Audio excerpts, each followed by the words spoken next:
Sorry to say this, but ನೀವು salaried employee ಆಗಿದ್ರೆ ನಿಮಗೊಂದು ಬ್ಯಾಡ್ ನ್ಯೂಸ್ ಇದೆ. ಈ ಹೊಸ ಗವರ್ಮೆಂಟ್ ರೂಲ್ಸ್ ಇಂದ ನಿಮ್ಮ ಇನ್ ಹ್ಯಾಂಡ್ ಸ್ಯಾಲರಿ ಕಮ್ಮಿ ಆಗುತ್ತೆ. ಇದರಿಂದ ಸೇವ್ ಆಗೋಕ್ಕೂ ಒಂದು ದಾರಿ ಇದೆ. ಕ್ಲಿಯರ್ ಆಗಿ ಎಕ್ಸ್ಪ್ಲೇನ್ ಮಾಡ್ತೀನಿ, ಈ ವಿಡಿಯೋನ ಮಾತ್ರ ಸ್ಕಿಪ್ ಮಾಡಲೇಬೇಡಿ. ನಿಮ್ಮ ಮಂತ್ಲಿ CTC 1 ಲಕ್ಷ ಇದೆ ಅಂತ ಅನ್ಕೋಣ. ಹಾಗೆ ನಿಮ್ಮ ಸ್ಯಾಲರಿಯಲ್ಲಿ ಈ 5 ಕಾಂಪೊನೆಂಟ್ಗಳಿದೆ ಅಂತ ಅನ್ಕೋಣ.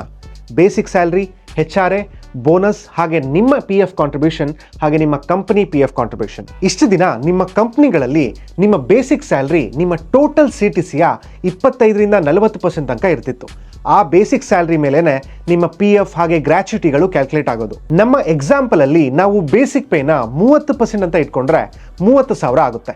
ಅದ್ರ ಮೇಲೆ ಎಂಪ್ಲಾಯಿ ಹಾಗೆ ಎಂಪ್ಲಾಯರ್ PF 12% ಕ್ಯಾಲ್ಕುಲೇಟ್ ಮಾಡಿದ್ರೆ 3,600 ರೂಪಾಯಿ ಆಗುತ್ತೆ. ಸೊ ಇನ್ನೂ ಉಳಿದಿದ್ದು HRA ಹಾಗೆ ಬೋನಸ್ಗೆ ಹೋಗುತ್ತೆ ಅಂತ ಇಟ್ಕೋಣ. ಅಂದರೆ ಈ ಹೊಸ ಚೇಂಜಸ್ ಇಂದ ನಿಮ್ಮ ಬೇಸ್ ಪೇ ಟೋಟಲ್ CTCಯ 50% ಆಗೋದ್ರಿಂದ 30,000 ಇದ್ದಿದ್ದ ಬೇಸ್ ಪೇ 50,000 ಆಗುತ್ತೆ. ಬೇಸ್ ಪೇ ಜಾಸ್ತಿ ಆಗೋದ್ರಿಂದ ನಿಮ್ಮ PF ಕಾಂಟ್ರಿಬ್ಯೂಷನ್ ಕೂಡ ಜಾಸ್ತಿ ಆಗುತ್ತೆ. ಅಂದರೆ 6,000 ಆಗುತ್ತೆ.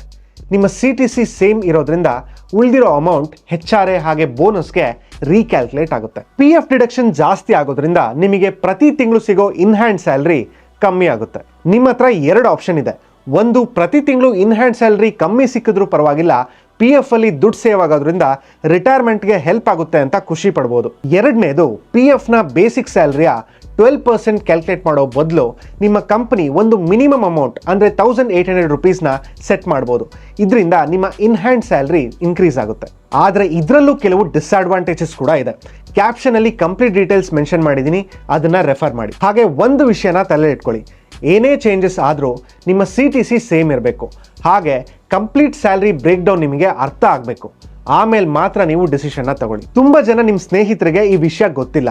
ಈ ವಿಡಿಯೋನ ಅವರಿಗೆ ಶೇರ್ ಮಾಡೋದನ್ನ ಮರಿಬೇಡಿ.